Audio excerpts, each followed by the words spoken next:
اعوذ باللہ من الشیطان الرجیم بسم اللہ الرحمن الرحیم۔ پچھلی نشست میں ایک بات نامکمل رہ گئی تھی۔ حضور کے انتقال کے موقع پر میں نے جیسا کہ آپ کو بتایا کہ پھر حضرت ابو بکر جب تشریف لائے انہوں نے پھر خطبہ دیا، اس میں یہ آیت بھی پڑھی وما محمد الا رسول قد خلت من قبلہ الرسل افإن مات أو قتل انقلبتم على أعقابكم ومن ينقلب على عقبيه فلن يضر الله شيئا۔ لیکن اس کے ساتھ ہی پھر جو الفاظ انہوں نے خود فرمایا اپنی طرف سے وہ بہت ہی بڑے اہم الفاظ ہیں اور بڑی جو سمجھیے کہ ہمت اور جرت کا مظہر ہے۔ من کان یعبد محمدا فإن محمدا قد مات۔ جو کوئی بھی بندگی کرتا تھا پوجتا تھا محمد کی، وہ سن لے کہ محمد کا انتقال ہو گیا صلی اللہ علیہ وسلم۔ ومن کان یعبد اللہ فإن اللہ حی لا یموت۔ اور جو کوئی اللہ کی بندگی کرتا تھا، اللہ کو پوجتا تھا، وہ یاد رکھے کہ اللہ تعالیٰ زندہ ہے، اس پر موت وارد نہیں ہوگی۔ اب ہم آگے چل رہے ہیں۔ وَلَقَدْ صَدَقَكُمُ اللَّهُ وَعْدَهُ۔ اب یہ جو عارضی شکست ہو گئی تھی اور مسلمانوں کو زخم پہنچی جس سے ان کے دل زخمی تھے، اس کے ضمن میں اب یہ بہت ہی قول فیصل کے انداز میں یہ آیت آئی ہے۔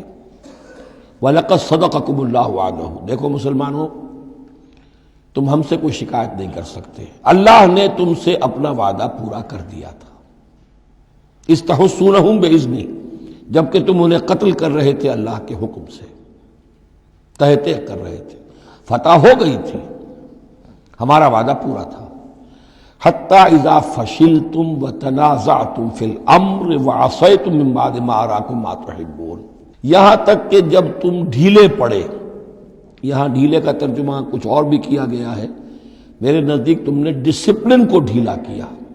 نظم جو ہے سم و طاعت، اور سم و طاعت میں ظاہر بات ہے کہ ایک ہی شخص کی اطاعت نہیں ہوتی۔ حضور صلی اللہ علیہ وسلم کی اطاعت بھی فرض تھی، اور حضور نے کسی کو امیر مقرر کیا اس کی اطاعت بھی فرض تھی۔ آپ نے فرمایا من اطاعنی فقد اطاع اللہ، جس نے میری اطاعت کی اس نے اللہ کی اطاعت کی۔ ومن عصانی فقد عصى اللہ، جس نے میری نافرمانی کی اللہ کی نافرمانی کی۔ ومن اطاع امیری فقد اطاعنی، جس نے میرے مقرر کردہ امیر کی اطاعت کی اس نے میری اطاعت کی۔ ومن عصى امیری فقد عصانی، جس نے میرے نامزد کردہ امیر کی نافرمانی کی اس نے میری نافرمانی کی۔ تو اگرچہ حضور کے قول کی تو انہوں نے تعویل کر لی تھی کہ حضور نے تو ہم سے کہا تھا وہ شکست کی صورت میں کہ اگر ہم سب بھی اللہ کی راہ میں قتل ہو جائیں، تم دیکھو کہ چیلیں اور کوے ہمارا گوشت کھا رہے ہیں، تب بھی یہاں سے مت ہٹنا، تو ایک تعویل ہو گئی تھی۔ انہوں نے جان بوجھ کر حضور کے حکم کی خلاف ورزی نہیں کی، لیکن خلاف ورزی کی ہے جو لوکل کمانڈر تھے ان کے حکم کی۔ ومن عصى امیری فقد عصانی، یہ ہے اصل معاملہ اجتماعی زندگی کا۔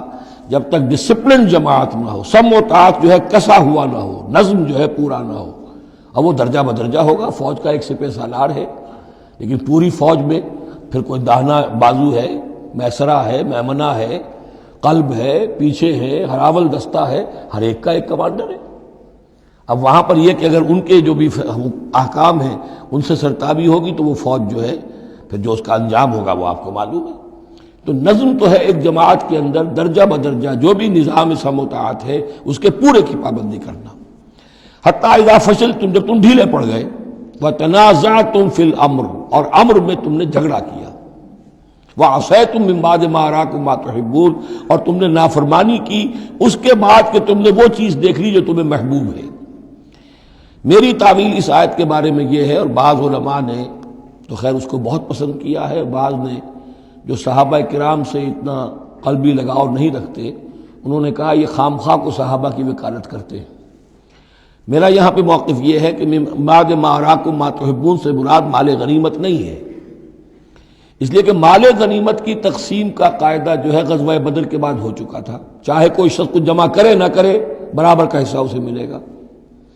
یہاں من بعد ما اراکم ما تحبون سے مراد فتح ہے، اور اس کے لیے قرآن یفصل بعضہ بعضا، سورہ صف کی وہ آیت وَأُخْرَىٰ تُحِبُّونَهَا نَصْرٌ مِّنَ اللَّهِ وَفَتْحٌ قَرِیب، گویا کہ یہاں بندہ مومن کو دنیاوی کامیابی کو بھی اپنا مقصود نہیں بنانا ہے۔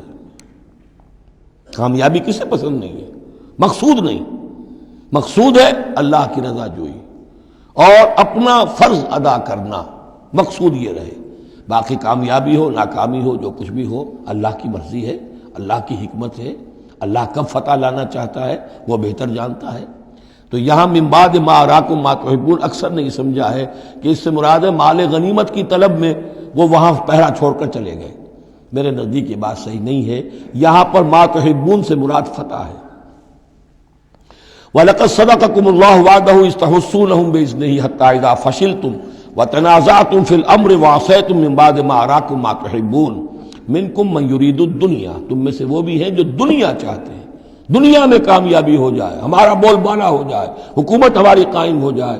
مِنكُم مَّن يُرِيدُ الدُّنْيَا وَمِنكُم مَّن يُرِيدُ الْآخِرَةَ، تم میں وہ بھی ہیں جو صرف آخرت کے طالب ہیں۔ ثم صرفکم عنہم، تو گویا کہ تم ہم سے شکایت نہیں کر سکتے، کوئی شکوہ نہیں کر سکتے، لیکن جب تم نے یہ کام کیا حتی اذا فشلتم وتنازعتم فی الامر وعصیتم من بعد ما اراکم ما تحبون، اس کے بعد فرمایا ثم صرفکم عنہم لیبتلیکم، پھر اللہ نے تمہارا رخ پھیر دیا ان کی طرف سے۔ پہلے تو یہ تھا کہ وہ بھاگ رہے تھے اور تم ان کے پیچھے ان کا تعاقب کر رہے تھے، اب وہ الٹا معاملہ ہو گیا کہ اب تم پیچھے اپنی جان بچانے کے لیے ادھر ادھر جا رہے ہو۔ لیبتلیکم، تاکہ تمہیں اور ابتلا میں مبتلا کرے، امتحان اور لے تمہارا۔ وَلَقَدْ عَفَا عَنْكُمْ، لیکن ساتھ ہی معافی نامہ بھی ہے، اللہ تمہیں معاف کر چکا ہے۔ جو بھی خطا ہو گئی ہے، جو بھی غلطی ہو گئی ہے، کسی سے ہوئی ہے، اللہ نے معاف فرمایا۔ وَاللَّهُ ذُو فَضْلٍ عَلَى الْمُؤْمِنِينَ، اور اللہ تعالیٰ اہل ایمان کے حق میں بہت فضل والا ہے۔